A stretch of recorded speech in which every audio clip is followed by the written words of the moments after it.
Now to electoral matters, former Independent Electoral and Boundaries Commission Chairperson Isaack Hassan is cautioning the continued absence of commissioners to the electoral body as a threat to democracy and negates the spirit of the Constitution.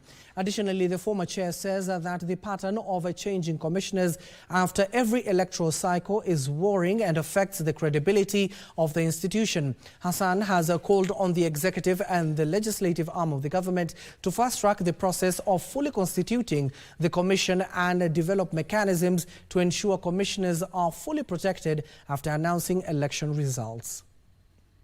Independent Electoral and Boundaries Commission IEBC has been without commissioners since January last year, following the retirement of 3 former commissioners, while the other 4 commissioners were forced out of office following the disputed presidential polls.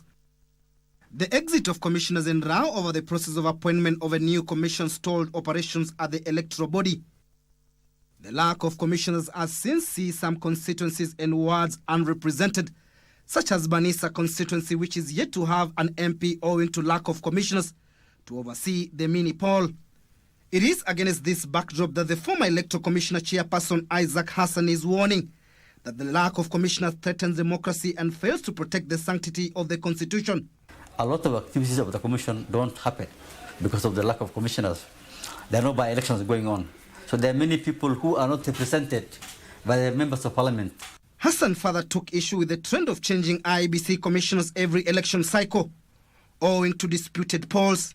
It's a very dangerous thing that we have a situation where we have no commissioners of the Electoral Commission for close to 1 year, if not more. He also called for amendments to the law to guard commissioners from victimization after the presidential poll. Election dispute resolution mechanism in the Constitution and the law, still we tend to punish the individuals who announce the results. And I think it's very unfair to the officials. And we need to go back and respect the rule of law. The former commissioner further warned the continued delay in appointing new commissioners with only 3 years left to the next poll is worrying. But you need to have commissioners to continue to make it a going concern.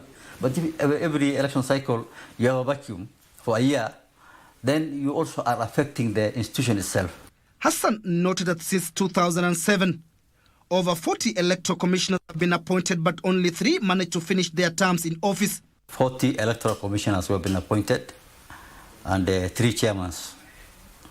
And between that, only 1 chairman has finished his term, and only 3 commissioners have finished their term. The rest were either forced to resign.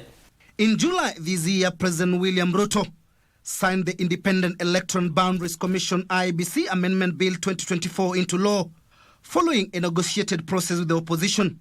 The signing of this bill paves way for the establishment of the selection panel for the appointment of IEBC commissioners. If we find a solution to this issue of IEBC,